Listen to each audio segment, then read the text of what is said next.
Olá, meus queridos. Me chamo Jorge Santana, sou farmacêutico clínico, mestre em química biológica e doutor em biotecnologia. Gostaria de convidá-los para a gente iniciar aqui nossa tão esperada rotina de estudos sobre medicamentos. E hoje nós vamos falar sobre o uso racional de medicamentos isentos de prescrição, são os MIPs, né? Então, na verdade, o que são MIPs? Né? O que a gente pensa, na verdade, o que são esses medicamentos isentos de prescrição? São aqueles medicamentos que têm venda livre, né? São aqueles medicamentos que são liberados para venda sem uma prescrição médica. Então, não precisa que haja uma prescrição de um profissional habilitado para que a gente possa comprar esse medicamento em uma drogaria. Tá? Eles também são denominados OTC, que é o off the country, né? Que é aquele que está à disposição, aquele que está próximo. Ou são medicamentos que podem ser vendidos sem ter um maior controle. Tá? São considerados as estrelas de uma drogaria. Por que eles são considerados a estrela de uma drogaria? Porque são medicamentos que respondem por grande parte dos tratamentos das doenças autolimitadas, os problemas de saúde autolimitados, né? E são de preço acessível, né? E representam aí uma bagatela bem grande na quantidade de vendas de uma drogaria. Tá? Então, quando surgiu a Lei 5991, lá da década de 70, lá em 1973, já surgiu a ideia dos medicamentos entre prescrição. Né? São aqueles medicamentos que não precisavam ser utilizados uma prescrição médica ou uma prescrição de um prescritor habilitado para que ele pudesse ser dispensado. Tá? E aí a lista desses medicamentos surgiu no ano de 2003, na RDC 138, que traz aquela lista básica inicial que vem sendo renovada a cada ano. Tá? Na lista atual, nós temos cerca de 263 medicamentos sintéticos, específicos e biológicos, além de ter 52 fitoterápicos. Né? Nós temos aí também 52 fitoterápicos. A instrução normativa de número 129 de março de 2022 é a mais atual, é a que traz a lista mais atualizada dos medicamentos isentos de prescrição. Então, os medicamentos isentos de prescrição são aqueles de venda livre, são aqueles que podem ser vendidos sem antes o paciente ter passado por um médico, né, ou por um determinado prescritor. Bom, e para que os MIPs são utilizados? Né? Os MIPs são os fármacos que são mais utilizados no tratamento dos problemas de saúde autolimitados. Né? Quais são os problemas de saúde autolimitados? São aqueles problemas que a gente chama de problemas de saúde menores. Né? São enfermidades agudas, de baixa gravidade e de breve período de tempo. Pode ser um resfriado, pode ser uma gripe, uma coriza, uma diarreia, dores, diversos tipos de dores, dor de garganta, tosse e diversos outros problemas que a gente chama de problemas de saúde autolimitados. Então, o paciente, mesmo que vá comprar um MIP, ele precisa de um acompanhamento, né? E aí hoje a gente vai falar justamente sobre isso, sobre o fato de que muitas vezes o MIP é vendido sem o paciente passar por um acompanhamento por um profissional habilitado. Tá? Então, o MIP ele é considerado seguro. Né? A gente pode dizer que os MIPs eles são isentos de prescrição porque eles são considerados seguros. Eles são fármacos que têm um alto índice terapêutico, são fármacos que têm uma alta tolerância, precisam de uma baixa posologia, são de fácil administração, a maioria são fármacos de via oral, né? São comprimidos, xaropes, né? São elixis, de baixa toxicidade e para resolver soluções, para resolver problemas menores, né? Para trazer a solução para problemas menores. E são considerados seguros porque já estão há mais de 10 anos no mercado farmacêutico brasileiro. Né? E aí eles entram na lista como fármacos seguros, que não vão causar nem dependência nem intolerância, né? Nenhuma farmacodependência, nenhuma tolerância. Bom, mas o que é qual é o maior problema de nós termos os MIPs presentes aí no nosso dia a dia? É a automedicação, né? E aí, gente, a gente sabe que a automedicação é um dos piores problemas de saúde que acometem a população brasileira, né? E aí, se você for pensar, a maioria das intoxicações medicamentosas são causadas pelo uso irresponsável de medicamentos, pelo uso indiscriminado e irresponsável dos medicamentos. Só que nós temos dois tipos de automedicação, né? Que é a automedicação responsável, que é aquela que é acompanhada por um farmacêutico, que é acompanhada por um profissional de saúde que conheça a terapêutica do medicamento. É tanto que existe aí no Congresso um projeto de lei que data de 2019, que é o projeto de lei número 5.443, que versa sobre o medicamento Itajazul. Seria aqueles medicamentos que não são MIPs, tá? E que poderiam ser prescritos por médico e por farmacêuticos. A gente sabe que tem alguns medicamentos que são prescritos por médicos que, mesmo sendo tarjados, de tarja vermelha, que tem lá o nomezinho venda sob prescrição, é um medicamento que não é controlado. Muitas vezes é vendido aí sem ter muito controle. E aí existe esse projeto de lei para que haja um controle maior desses medicamentos, tá? E aí a gente chama de automedicação responsável.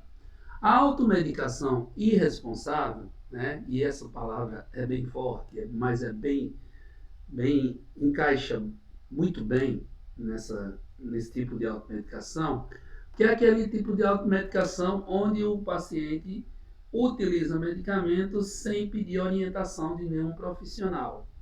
Por exemplo, a tia, a avó, a mãe, o irmão tomou algum medicamento e fez um tratamento e deu certo. Aí ele vai lá e pergunta qual foi e vai na farmácia, compra e usa de maneira irresponsável e muitas vezes tem algum problema tóxico, né? Porque a gente sabe que cada organismo reage de uma forma diferente a um determinado medicamento, tá? Então nós precisamos ter uma automedicação quando ela tem responsabilidade. Aí eu não posso nem dizer que a automedicação é uma coisa certa, mas quando ela é feita da maneira correta, ela evita os caminhos da intoxicação, certo?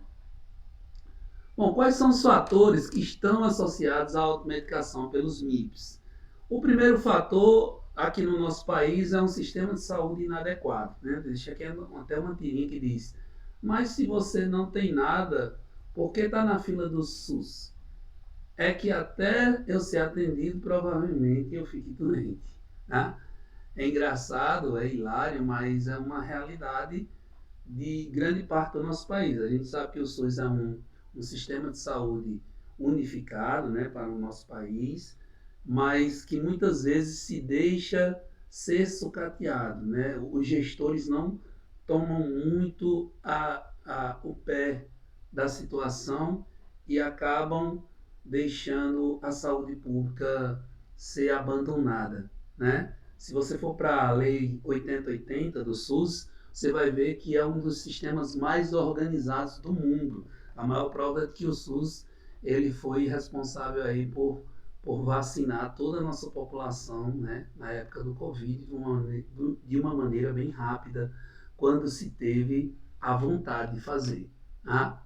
Então, o SUS é um sistema maravilhoso, mas os gestores deixam muito de lado a saúde pública, porque muitas vezes nas gestões saúde não é prioridade. Tá? Outro fator que pode levar à automedicação é a venda indiscriminada de medicamentos. Aquela história de tratar a drogaria como um comércio, única e exclusivamente como comércio. Então os balconistas estão lá ganhando alguma comissão e vão vender esses medicamentos porque vão ganhar cada vez mais quanto mais vender. E aí se torna um comércio e a venda acaba sendo indiscriminada. E aí a gente cai numa prática conhecida como empurroterapia, né?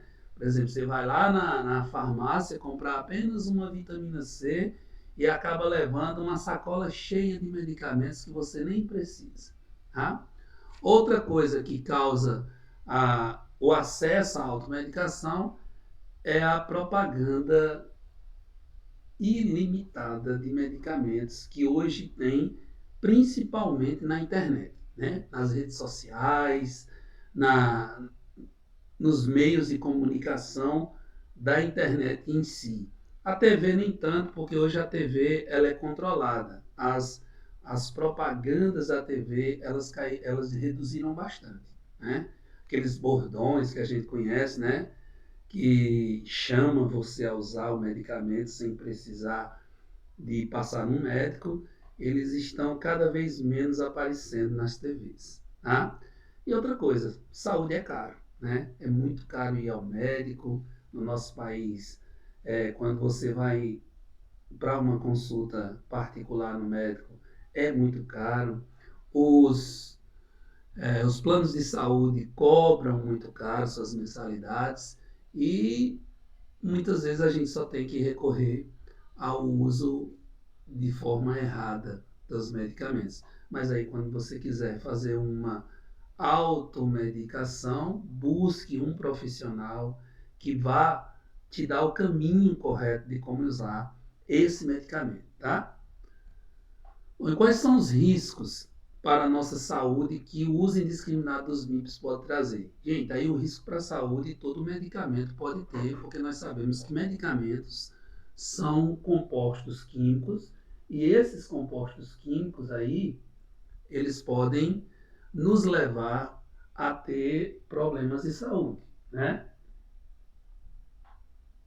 Exemplos de fármacos potencialmente perigosos presentes na lista dos MIPs, nós temos aí, em primeiro lugar, eu gosto sempre de citar o paracetamol, né? Coloquei aqui ácido acetil salicílico, o buscopan composto, mas o paracetamol em si, ele é um fármaco que traz muito problema de saúde, né?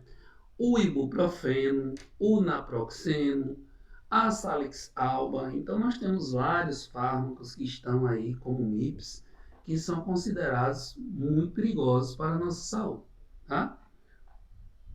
Bom, aqui um exemplo de uma pesquisa que foi feita pelo Cimitox no ano de 2013, mostrando que a automedicação por MIPs, ela sempre vai ser influenciada de alguma maneira pelo paciente e pela sociedade em que ele vive. Né? Por exemplo, nesse caso dessa pesquisa em questão, aqui do ano 2013, em primeiro lugar nós tivemos como automedicação de MIPs os analgésicos, antitérmicos e anti-inflamatórios, aí, destacando o ácido acetil salicílico, o paracetamol e a dipirona. Tá? O que levou, aí nessa pesquisa, foi perguntado o que levou aquela pessoa a praticar a automedicação. E as respostas foram as seguintes. Aqui tirou o primeiro lugar, dizia: já conhecia os sintomas e a medicação necessária para amenizá-la. Como é que a pessoa é leiga, sabe os sintomas e sabe qual o tratamento? Como é que você tem acesso a isso? Através da internet, através das publicações em redes sociais e muitas vezes publicações erradas, né? Informações erradas, o que leva o paciente a usar o medicamento sem ter muito critério. Tá? Outra coisa que foi respondida é a praticidade, ou seja, é mais fácil ir lá, dizer o que eu tenho e comprar. Né? Confiança na farmácia onde adquiriu a medicação, onde adquiriu o medicamento. Confiança na farmácia onde adquiriu o medicamento quer dizer que qualquer coisa que for indicado, aquela pessoa vai utilizar. Insatisfação com o SUS, né? E a gente sabe que a grande maioria dos brasileiros são insatisfeitos com o SUS. E conselhos de outras pessoas, como familiares, amigos, parentes, né? E aí a gente sabe que isso é a coisa mais que acontece no nosso meio quando nós temos algum resfriado, alguma gripe, alguma dor, todo mundo vai indicando alguma coisa para nós tomarmos, né? Bom, aí dentro dessa pesquisa, o Cimitox destacou aí que os analgésicos e os anti-inflamatórios, eles estão em primeiro lugar, né?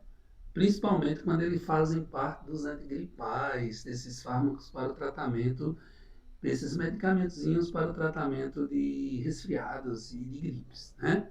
E aí nós sabemos que nesses compostos nós temos antialérgicos, anti-inflamatórios, analgésicos, né? Nós temos uma gama de compostos que muitas vezes podem trazer problemas mais sérios para nós, tá? Bom, aqui eu trago um quadro de uma pesquisa realizada por Marinho e Meirelles no ano de 2021, mostrando quais são os riscos que estão relacionados ao uso dos MIPs mais consumidos aqui no Brasil. E aqui, seis medicamentos que a gente conhece bastante, né? Vou citar todos aqui, vocês vão ver que todos eles estão envolvidos no nosso dia a dia e que são bastante perigosos para a nossa saúde. O primeiro exemplo aqui é o Dorflex, né? No Dorflex, quais eram os riscos que o Dorflex trazia? Misturas de analgésicos e outras substâncias podem aniquilar esse efeito ou causar uma reação contrária. O uso abusivo pode ocasionar ou agravar gastrite e úlceras. E aí, pessoal, esse ocasionar ou agravar gastrite e úlceras é porque a maioria dos AINES, né, todos os AINES, eles causam sangramento, né? Eles podem causar problemas gástricos. Por quê? Porque ele inibe a formação do muco, né? Quando você inibe lá a produção da ciclooxigenase, que é a enzima que vai produzir as prostaglandinas, vai permitir a produção das prostaglandinas, quando você inibe a ciclooxigenase, COX-1 e COX-2, você impede que o muco seja formado, porque as prostaglandinas são responsáveis pela produção do muco de proteção do estômago, né? A neosaldina, os riscos da neosaldina são riscos de choque anafilático, né? E essa reação alérgica é extremamente grave, sendo capaz de dificultar a respiração, podendo levar o paciente até a óbito, né? Então, o paciente usa neosaldina, a gente sabe que a neosaldina é um medicamento utilizado para enxaqueca, né? Para dores de cabeça fortes, cefaleias muito fortes, e nunca se atenta, né, que há aí uma reação adversa muito forte. Então, ele também pode baixar a liberação de endorfina no organismo. Isso que nós sabemos que a endorfina é um composto produzido pelo nosso organismo que é responsável pela analgesia natural, né? O Tocilax, aí eu vou passar um pouquinho mais rápido, e a DD3, né, intoxicação por vitamina D, né, e tem gente aí que toma vitamina D como se estivesse tomando água. O Sal-DM, né, aqueles sais para melhorar os refluxos gastroesofágicos, né? A superdosagem desses compostos aqui, ó, pode causar inquietação, fraqueza, sede, secura, tontura, dor de cabeça, risco de hipotensão e taquicardia.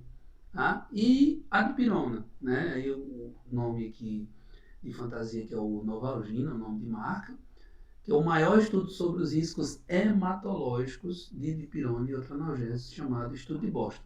Gente, vou falar um pouquinho mais à frente da dipirona em relação a esse estudo dos riscos hematológicos, porque, como nós sabemos, nos Estados Unidos, dipirona é proibido, mas aqui no Brasil a gente utiliza livremente, tá?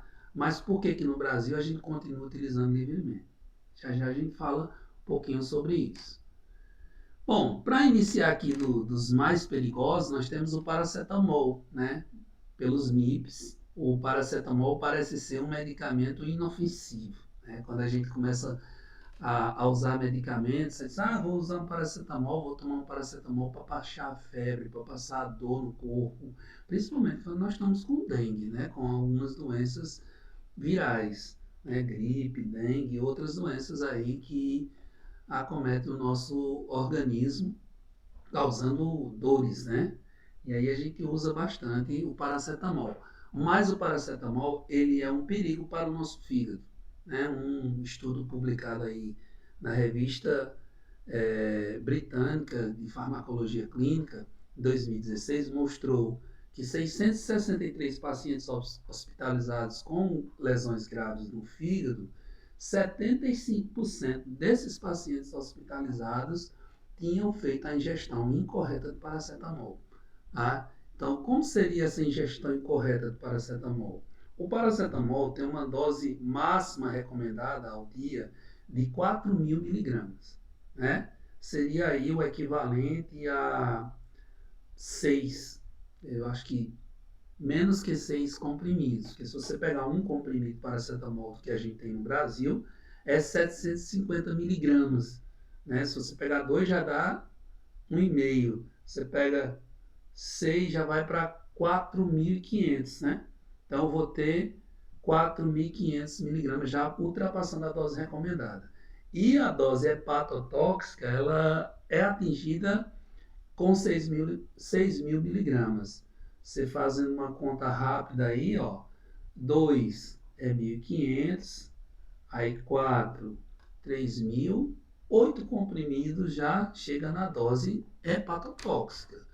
E aí, pessoal, não é preciso tomar os 8 de uma vez. Você pode tomar os 8 aí num intervalo de 24 horas, né? Tomou 3 de manhã, 2 à tarde, 3 à noite. Você já tomou o quê? Tomou os 8. Já chegou à dose tóxica. E aí com um grande risco de ter uma lesão no fígado irreversível, tá? Bom, e como é que isso acontece, né? Na química do medicamento, no metabolismo desse medicamento, o paracetamol, quando ele é metabolizado, ele produz metabólitos que são ativos, né? E que são transformados em metabólitos perigosos para o nosso organismo. Um desses metabólitos é a iminoquinona, né? Que é o N-acetil-parabenzoquinona imina.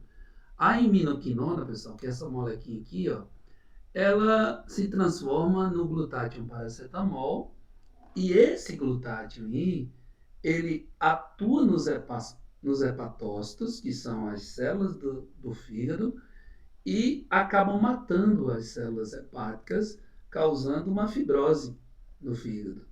E na concentração muito elevada, essa fibrose é uma fibrose irreversível. Tá? E o paciente pode ficar com a necessidade de fazer um transplante por um uso inadequado de um medicamento. Está entendendo a gravidade de um MIP? Tá? Bom, agora mais um medicamento que parece ser inofensivo, mas que é perigoso, é o ibuprofeno. Né? O ibuprofeno ele é um AINE, também um anti-inflamatório não esteroide, que causa reações alérgicas e sangramento gástrico bem fácil. Né? E a reação mais grave que o ibuprofeno já mostrou é a produção da síndrome de Stevens-Johnson, tá? Causada por uma reação anafilática a um vírus ou a um medicamento. Nesse caso, o ibuprofeno pode levar à produção de síndrome de Stevens-Johnson, que é uma síndrome que produz erupções cutâneas avermelhadas graves, que podem causar bolhas na boca, nos ouvidos, no nariz, inchaço nas pálpebras, marcas vermelhas por todo o corpo que doem bastante, que são bastante inflamadas. 40% das pessoas que têm síndrome de Stevens-Johnson causadas por um medicamento, elas não resistem, né? Elas acabam indo a óbito. Esse caso aqui que eu estou mostrando, essa imagenzinha, é só para ilustrar o quão grave pode ser o uso de um medicamento em um adulto e aqui principalmente em uma criança, né? Que a Massey Marshall, uma criança inglesa de 2 anos de idade, lutou pela vida após sofrer uma reação alérgica ao uso do Nurofen, que é o ibuprofeno, né?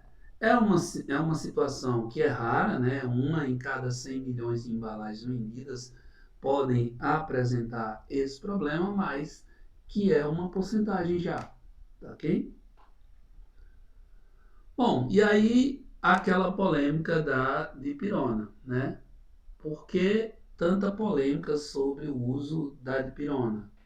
A dipirona no Brasil, ele é um fármaco de venda livre, é um MIP, é um medicamento isento de prescrição, Mas se você for para outros países como Estados Unidos, né, países asiáticos e alguns países da Europa, você vai ver que a dipirona é uma droga proscrita. É uma droga que não pode ser vendida naquele país. Por quê? Grande parte disso baseado em um estudo, né? Que é um estudo que indica, que é o estudo de Boston, né? Aquele que eu citei lá no início, que é um estudo que foi feito nos Estados Unidos, lá na cidade de Boston, que mostrava que a dipirona é responsável pela produção de agranulocitose, né? Nas células sanguíneas, a diminuição da concentração dos neutrófilos. Ele pode causar lá um problema na produção dos neutrófilos. Mas isso é um estudo isolado, né? É apenas um estudo e não tem continuidade outros estudos sobre a dipirona, por isso que ela ainda é comercializada aqui no Brasil. É considerado um fármaco seguro. Mas se você for ver os casos de alergias, os casos de problemas que a dipirona pode causar, ele é um fármaco que a gente precisa estudar um pouco mais para ver se realmente esses países que proíbem eles estão corretos, né? E nós estamos errados. Né? Recentemente, aí, alguns casos sobre o uso de dipirona em pacientes idosos, levando até o óbito desses pacientes, tá? Então vamos ter cuidado com o uso da dipirona, principalmente aqueles pacientes que são alérgicos a esse fármaco. Outros fármacos que são considerados bem inocentes, bem inofensivos, são os antiácidos. Né? A gente acha que os antiácidos podem ser utilizados assim a qualquer momento, a qualquer hora, que não vai trazer problema nenhum. Né? A gente sabe que usar antiácido é do nosso dia a dia. Né? O antiácido ele foi lançado para que a gente possa ter uma resposta rápida, né? Uma resposta mais tópica da ação sobre a queima estomacal, né? Que é o refluxo gastroesofágico, aquela mudança de pH, e você usa um antiácido para diminuir aquela sensação de azia, aquela queima forte. Só que, pessoal, esses fármacos, eles são fármacos que se dissociam facilmente, né? E aí, como eles dissociam facilmente, eles podem interagir com outros fármacos, produzindo quelatos. Nós sabemos que o quelato é algo ruim, né? A produzir quelato diminui a absorção de algum fármaco e pode prejudicar alguma terapêutica, né? As contraindicações para o uso dos antiácidos é a insuficiência renal grave, a hipercalcemia em pacientes que fazem diálise. E aí eles podem interagir reduzindo a absorção de alguns medicamentos, como por exemplo as tetraciclinas, e as tetraciclinas reduzindo também a absorção do cálcio. Né? Então, a sua administração deve ser espaçada de medicamentos. Por exemplo, o paciente faz uso de algum antimicrobiano, como a tetraciclina, ele não pode utilizar o quelato. Né? O quelato não. Ele não pode utilizar o antiácido. Né? Se utilizar macrolídeos também, outros fármacos que podem interagir aí com os antiácidos. O abuso de antiácido, o uso indiscriminado dos antiácidos, pode causar hipercalcemia, né? Quantidade muito exagerada de cálcio no sangue, porque eu não estou tendo aquela absorção correta do sangue, aí o cálcio que deveria ficar aprisionado nos ossos, nas matrizes ósseas, ele vai para o sangue e depois vai ser excretado. Hipercalciúria, né? Como eu tenho hipercalcemia, eu vou ter hipercalciúria, muito cálcio no sangue, alcalose metabólica e uma possível insuficiência renal, né? Por sobrecarga do uso de compostos que são dissociados, tá? Então, para evitar isso, nós temos na nossa profissão uma coisa chamada cuidado farmacêutico, né? Antes era conhecido como a atenção farmacêutica, mas a gente chama hoje de cuidados farmacêuticos, né? Ou cuidado farmacêutico, onde eu tenho uma relação entre a atenção farmacêutica e a farmácia clínica.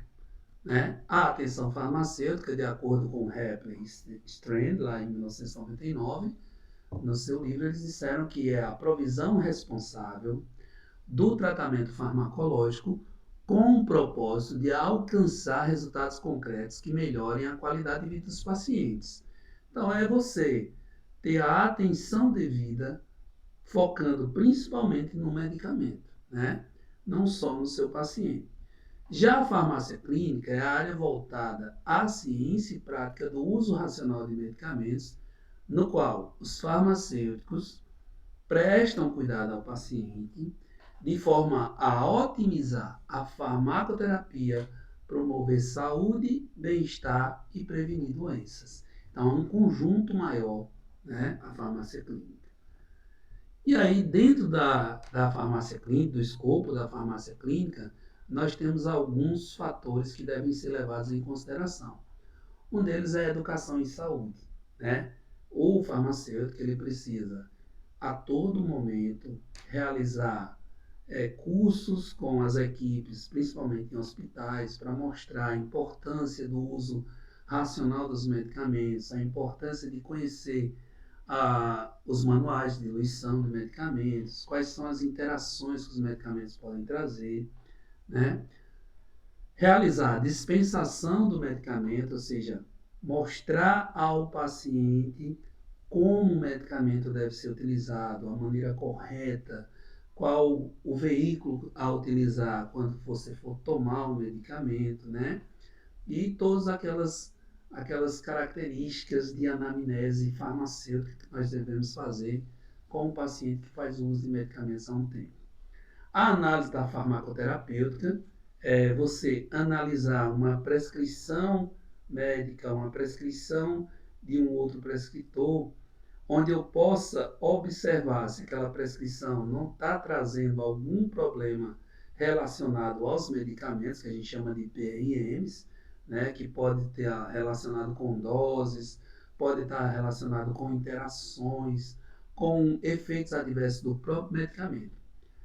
Fazer a conciliação medicamentosa, que é você ver, antes de um paciente ser admitido num hospital ou numa clínica, se ele já tem uma história clínica pregressa, se ele já faz uso de medicamentos há um bom tempo, e quais são esses medicamentos, como é que você vai ter que lidar lá na frente com esse paciente. E, por fim, o rastreamento em saúde, né? O paciente ele tem que ser totalmente entrevistado, sua família precisa ser entrevistada para que eu possa saber qual a comunidade em que ele está inserido e também o medicamento em que ele está tomando, como é que ele vai tomar e para que eu possa buscá-lo sempre que necessário para um ajuste de alguma terapêutica.